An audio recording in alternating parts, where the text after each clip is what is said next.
Welcome to this lesson where I'm going to discuss the framework of your study schedule. In the previous section, I talked about planning your study schedule. There, we took a high level approach and discussed what the lead up to your exam should look like and the focus at, let's say, 3 months out or 1 month out or even a week out. In a later section, I will talk about specific study strategies and how to use them based on the proximity of your exam. For this lesson, I will talk about what your daily dedicated study time should look like. The takeaway here should be the concept. Your study blocks may change based on the type of exam you're preparing for, the time you have to prepare, and your other personal responsibilities. Here's a breakdown of what a study framework looks like for someone preparing for a high-stakes exam. I'd consider this a pretty intense schedule, and on a scale of 1 to 10, with 10 being the most demanding, I would grade this one an 8. At this stage, don't worry about what you'll be doing for each block. We'll dig into each of these in a later lesson and talk about specifics. Rather, focus on the flow of your study time. Let's go through the reasoning behind each of these blocks and know that depending on your situation, you'll be able to modify them to fit your needs. After you complete your morning routine and sit down to begin reviewing content, you'll start off reviewing content from the previous day or previous study session. The purpose here is to review content that your brain processed but is not solidified. This content should be familiar to you, but there are areas that you'll have forgotten from the first time you reviewed it. This is a modified form of spaced repetition. Spaced repetition is a learning technique that is usually performed with flashcards. Newly introduced and more difficult flashcards are shown more frequently, while older and less difficult flashcards are shown less frequently in order to exploit the psychological spacing effect. The use of spaced repetition has been shown to increase the rate of learning, and although you are not using flashcards during the review of previous content blocks, the impact is similar in that you are reviewing content that you naturally have forgotten from when you first reviewed it. After this first block of previous content review, you're ready to begin your first long review of the day. For this block, you'll focus on new content.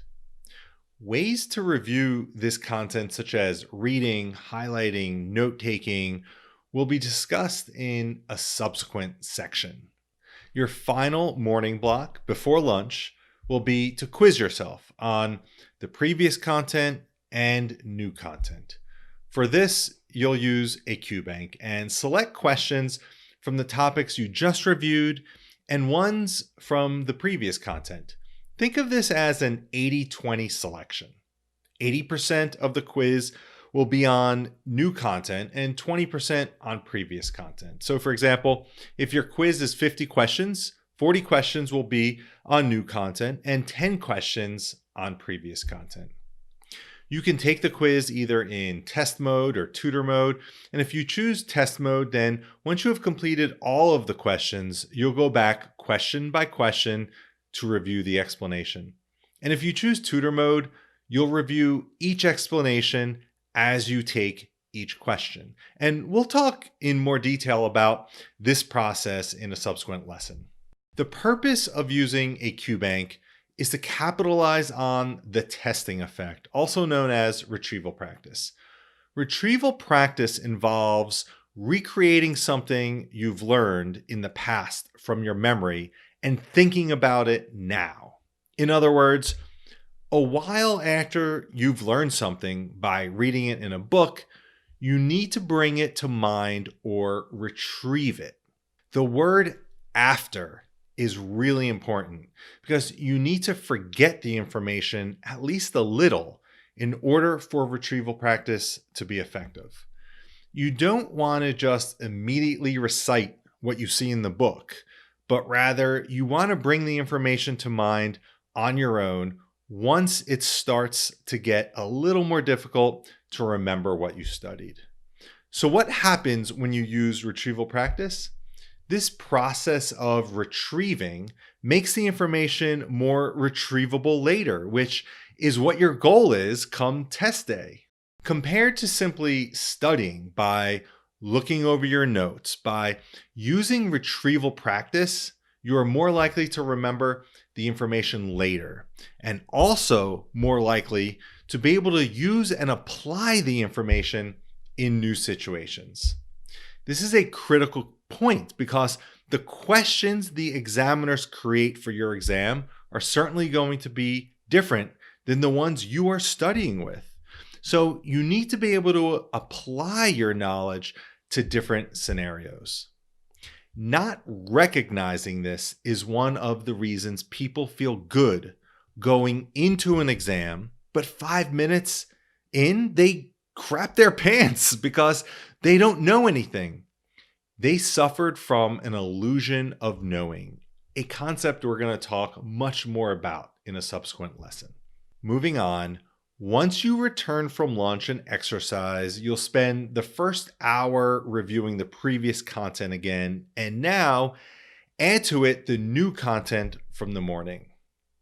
After this, you'll spend an hour previewing new content, which we'll label New Content 2. Because this is the afternoon and your focus and energy will be diminished, we spend only an hour on new content. After you reviewed new content 2, you'll spend another 2 hours quizzing yourself on the new content from the morning, the new content from the afternoon, and previous content. Then you'll take another break for dinner. The last part of your day is spent reviewing all the content again, the new content 1, new content 2, and previous content. Specifically, you'll focus on the areas you performed poorest on during your quizzes. We purposely end the day with a review of all of the content because we want your brain to actively process this information while you're sleeping. There are some concepts that your brain will grasp and others that you'll need to review again to truly understand. And this is addressed each day by utilizing spaced repetition and retrieval practice. It is like taking 2 steps forward and 1 step back. It takes time to get to your destination doing this, but you'll certainly be familiar with the ground you're walking on. And this is the ultimate goal.